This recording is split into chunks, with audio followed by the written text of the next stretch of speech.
Cagayan de Oro.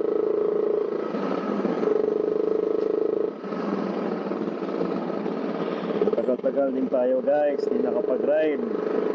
Right now, gamit natin si Roxy, yung Aerox 155 version 2 natin. So, yun nga guys, matagal na tayong hindi nakapag-vlog at nakapag-ride kasi busy tayo sa pag-aalaga ng baby natin tsaka sa trabaho. And isa pa dyan is yung sasakyan ko is kailangang i-repair. Sinasira yung thermostat tsaka damay-damay na include din yung radiator.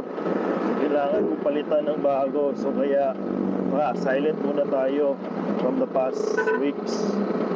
So right now, wala, gagala lang tayo. Let's see anong meron dito sa Costa Road kasi masyadong busy na dito guys. Palagi kong dinadaanan dito, ang dami ng mga sasakyan, tumatambay, tsaka mga kainan. Meron ding circus na malapit.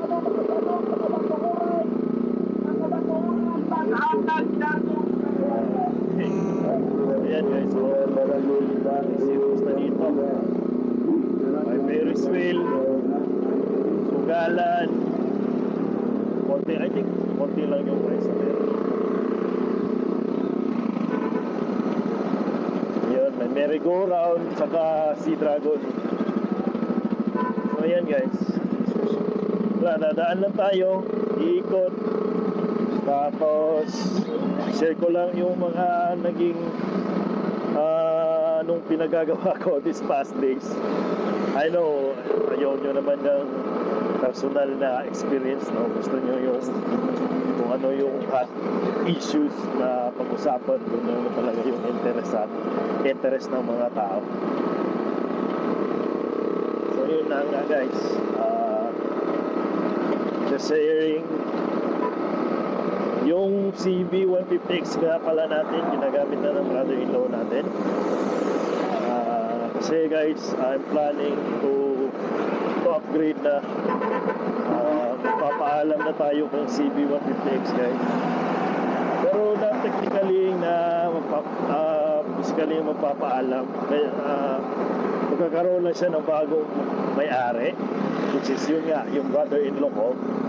Kasi guys, I'm planning na makapag-ipon by the remaining months of this year and next year. Kasi gusto kong kumuha ng inline 4 na motor o big bike. Wala pa akong napag-iisipan, pero crush na crush ko talaga yung one guys, yung ZX4RR, yung sports bike ng Kawasaki, yung inline 4. Yun nga, kung kaya namang abutin yung budget, no, yung target price na yun, yun, kukunin ko yun. Yun yung magiging target natin, yung ZX4RR. Pero kung nakapos tayo at the end of 2027 na budget, so medyo bababa tayo ng displacement. Kukunin natin ZX25R. Kasi wala nang phase out na kasi yun guys eh. Limited edition lang yung ZX25R. Ang mangyayari, hindi natin maabot yung budget for ZX4RR. Kukuha na lang ako ng second hand ZX25RR. So yun ang magiging plano ko guys. For the now, yung sasakyan ko na lang muna yung gagamitin ko at ito si Roxy. Bakit mas nilet go ko si CB150X compare kay Roxy is, for me si Roxy kasi guys is mas relax kasi siya. No, nagpaplano naman tayong kumuha ng another manual, pero for me kasi may sentimental value si Roxy. For me siya yung utility motorcycle namin or scooter namin. Unlike kasi kay CB150X, yung nakakarga ko lang nun yung asawa ko. Pero dito kasi kay Roxy, nakakarga ko yung anak ko, yung si Zach, tsaka yung asawa ko. Minsan pa nga is gamit yung baby carrier, yung apat, nakakarga ko sila dito kung hindi ko ginagamit yung sasakyan namin Sinova o yung Innova namin. So yun na nga, sharing lang guys, yun ang magiging plano ko, kaya we have to let go talaga kay si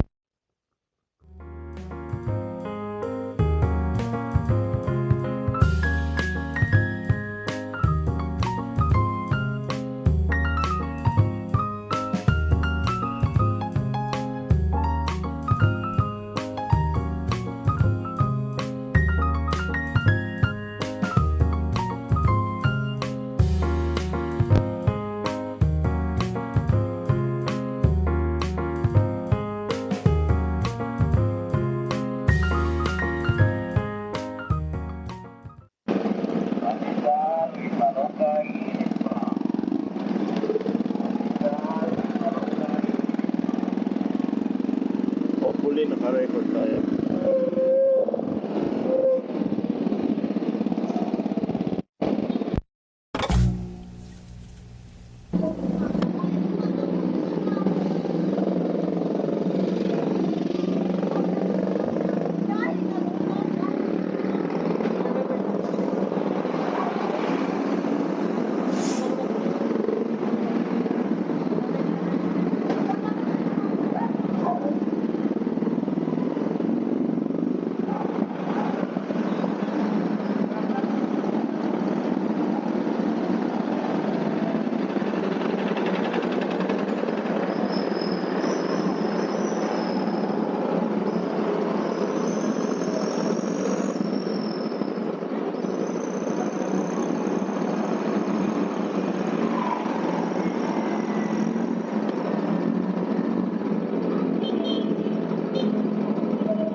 Loving you makes the stars shine bright.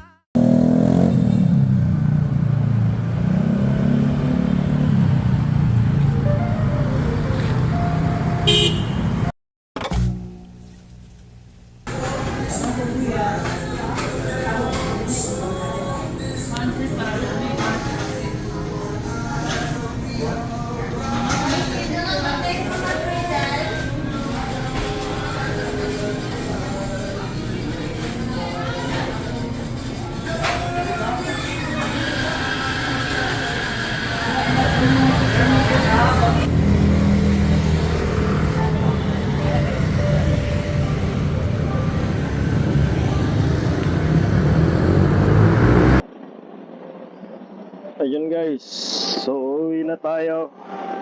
Nabili na natin yung gusto natin bilhin dito sa Ayala. So babalik na tayo ng bahay.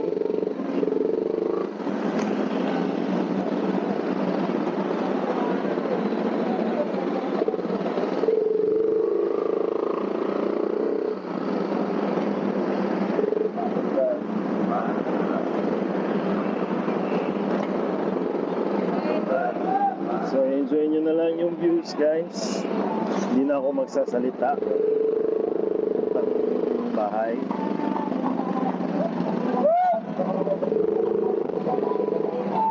Enjoy and see what is Cagayan by night.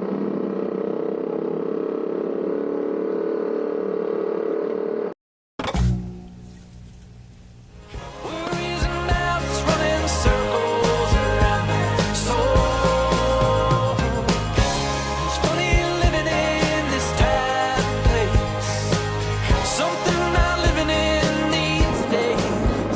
malapit na ako guys. Nandito na ako sa Gusa. So dito na lang matatapos yung vlog natin. Actually hindi na matatawag na vlog. Mini vlog lang siguro. Wala naman tayo masyadong na-discuss, kundi yung plans lang natin for the next year. And kung saan tayo pumunta. At ano na yung binili natin. So that's it for now guys. Kuya Kebs here. See you on the next vlog.